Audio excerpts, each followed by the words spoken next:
How would you like to learn telekinesis? And no, it is not as crazy as it sounds. Everything is energy, vibration, frequency, and our human body forms are just that. We are like this incredible source of energy that's just constantly radiating outwards. And if we could learn how to focus and manipulate our personal energy and send it out, we can affect the energy fields of objects around us. And if you don't believe me, check out Uri Geller. His story is incredible. And if you don't believe in telekinesis, that's the story that'll change your mind. And in this video, I have 3 exercises you can do that'll help you connect and focus your personal energy so that you can develop telekinesis. Tip number 1 is to practice Qigong on a daily basis. Now, if you're unfamiliar with Qigong, it is a sort of body movement meditation, kind of like Tai Chi. Qigong helps you connect with and strengthen your Qi.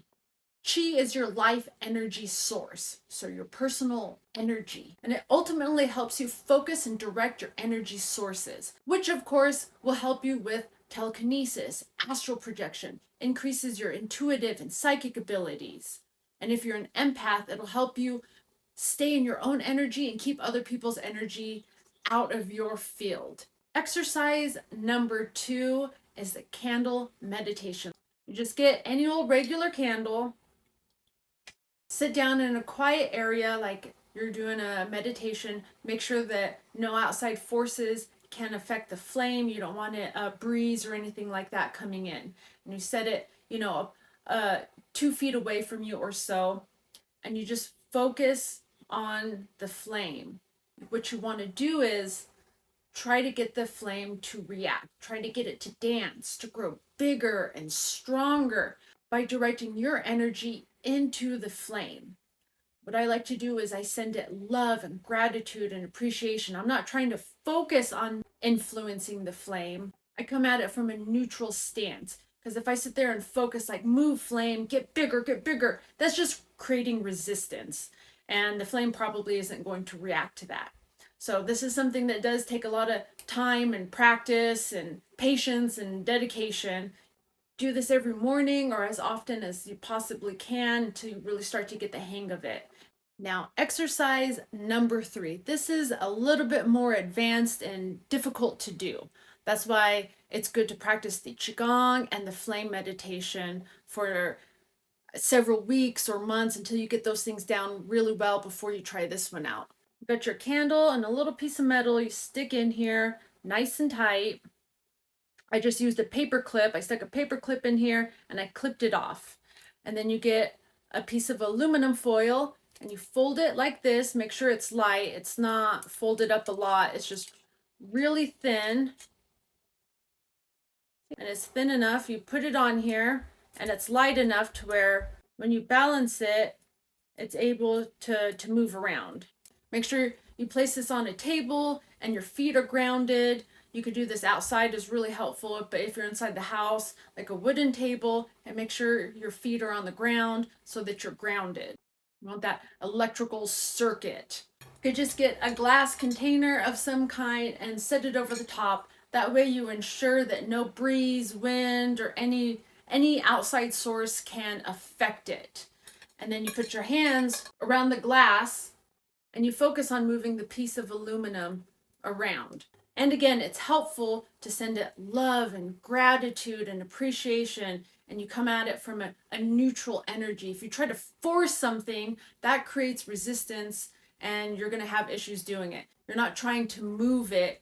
You're just trying to allow the energy to flow. You're allowing your energy to flow towards the object and influence that object's energy. Remember, everything is energy, vibration, frequency. You just allow. Don't think about it moving, just allow. That's really helpful. This all may be easier said than done, but it is really cool to be able to strengthen your own energy forces and try to focus them and direct them to affect the energy fields of objects around you. And I'll never forget when The Matrix came out, the first Matrix movie came out, I was like in 7th or 8th grade. And I remember watching it and being like, oh, yes, this makes sense. This is absolutely, this is it right here. And Neo was bending the spoon, that whole scene. And I went in my bedroom with a spoon and I was like, I am going to bend this spoon. Like in my mind, I was like so certain, like, yeah, I'm totally going to do this.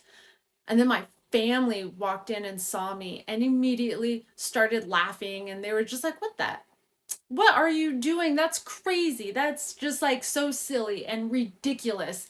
And it made me feel stupid. And then years later, I saw the story of Uri Geller, and he's sitting there bending spoons like no problem and making spoons melt. And I thought, well, pff, see, I could have done it all along. It's not that silly. And I often wonder what would have happened if I would have just ignored my family's ridicule. So now my mission is to I'm gonna bend a spoon, gosh darn it. But seriously, check out Uri Geller if you don't believe in any of this stuff. And if you do, you don't, whatever. But for those of you that are interested in this, I recommend these 3 exercises. And you could go in any order. It doesn't really matter, but starting with the Qigong first is really helpful, then the flame meditation, and then move on to the foil experiment. And please let me know how it works out for you. Please share your story. And if you would like to learn how to astral project, follow me at Astral K. I have a lot of tips and tricks and techniques out right now that'll help you with astral projection. And I have a lot more interesting videos like this. So follow me now at Astral K.